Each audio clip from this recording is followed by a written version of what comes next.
Alright, so I got my chops, got them all cleaned up. I'm gonna go ahead and start looking for something that I like.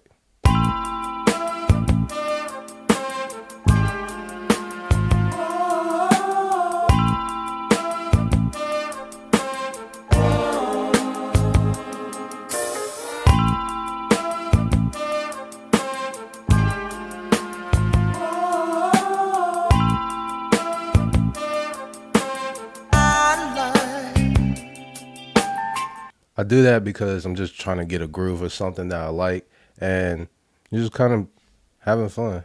It's all about having fun. If you ain't having fun, then what you doing it for? Find the BPM first. So let me go back. Let me get out a chop, and I'm gonna tap tempo this one. So 2, 3, 4,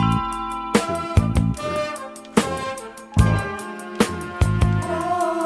3, 4. So it was pretty close to 75. I'm gonna try 76 first. All right, now I'm gonna record this. Go back into chop, sequence record.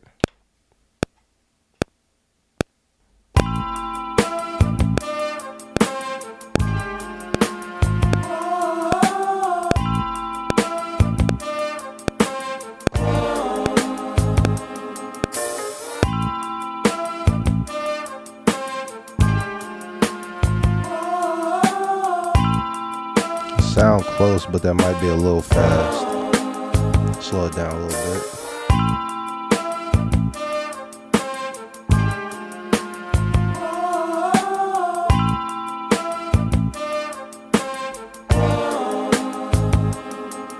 That sounds good right there. But I also want to change the tune of this, which is going to change the BPM of it, or how fast or slow it's playing. So I'm going to do that first and then go back in and change it up.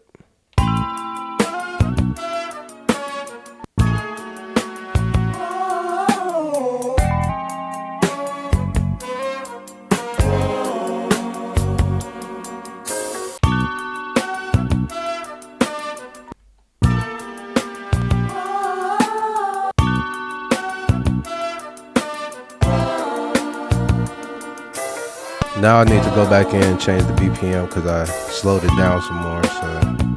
So now I got my first sequence. I could leave it like that as a drumless beat, but I kind of want to throw some drums on it. So I'm gonna go to an empty pad, sample select, and then I have drums loaded in here already. So I'm gonna just go through here and find something that I like that kind of matches with the sample.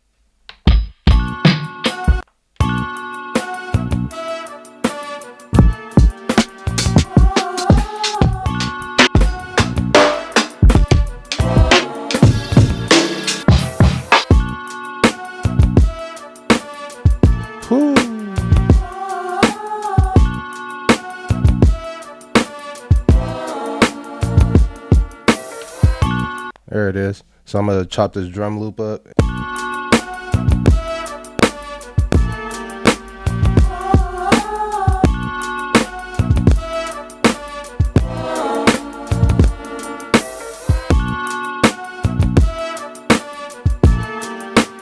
So when you load up a new track, new sample, new project, basically, what will automatically happen is the compression will be on.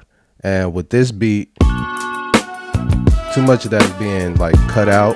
It's like playing weird. I don't want to have to deal with that right now. So I'm gonna just put bypass on. That kind of turns that off for now.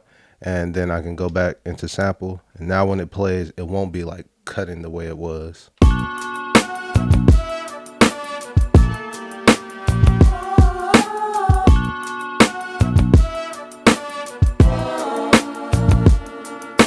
All right, so now I'm gonna mess with the sample a little bit. Do that. Just so my drums can sit a little bit better. All right, and I put a little decay on there.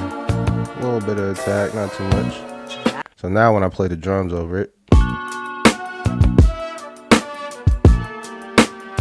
turn it up a little bit.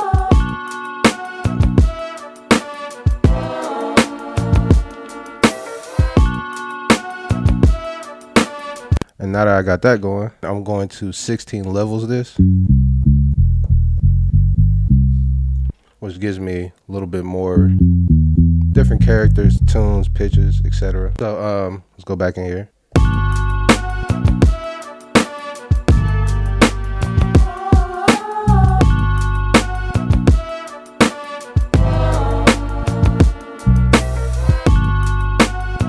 like that. I'm not the best when it comes to adding in my low end. I usually just get it from whatever sample I'm using, but just wanted to experiment with some bass today. So, and from here, go in, I'm gonna copy this to 2 different pads like I always do.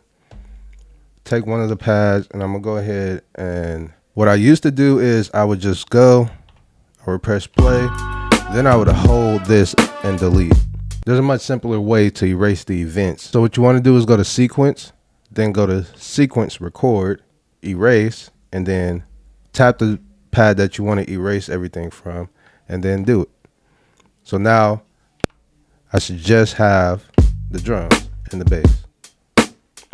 That's much simpler than trying to hold down erase and then hold down the pad at the same time to erase it. Much faster, much simpler. When I want to go back, I'm gonna go back into my sample, go back to chop. Everything in the world. And what I also want to do before I start doing that is I'm going to mute the bass, just because I know the bass isn't going to play the same with these new chops that it did with the last one. And then that just gives me room to just focus on getting this sequence down with the sample and the drums. Loving who you wanna love, while I just freeze on the sideline. You want it all, and everything that goes with it. You want it. That's it right there. Come on. You want it all, and everything that goes with it. You want it all. That would be my second sequence. Now I have 2 sequences. I have the first one that I did.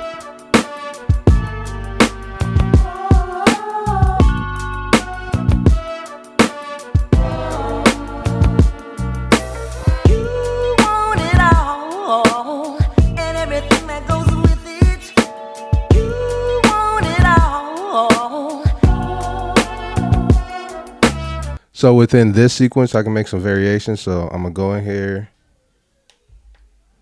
So no bass on this one.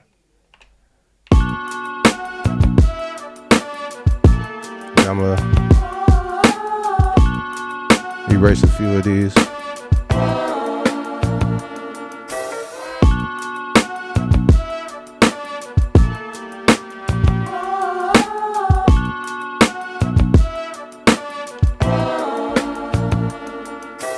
For the most part, I already have a beat built. I have my change up. I have 2 different sequences.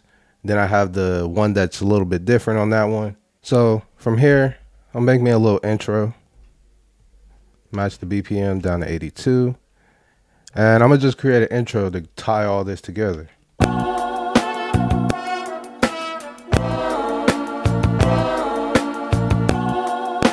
So after the intro, I can just have that go either once or twice. So I'm gonna have the intro row into the one without the bass, then hit it with the bass. So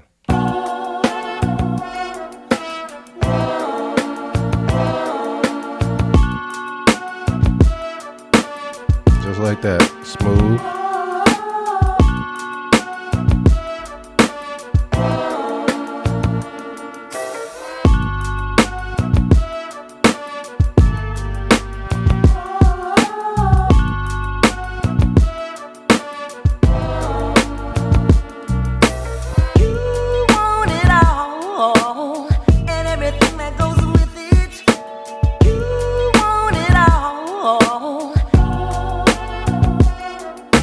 Yo, so that's the video. I didn't want to get on here and do nothing too crazy. Just wanted to cook up and share some tips with you. So appreciate you for watching, and let's do it again.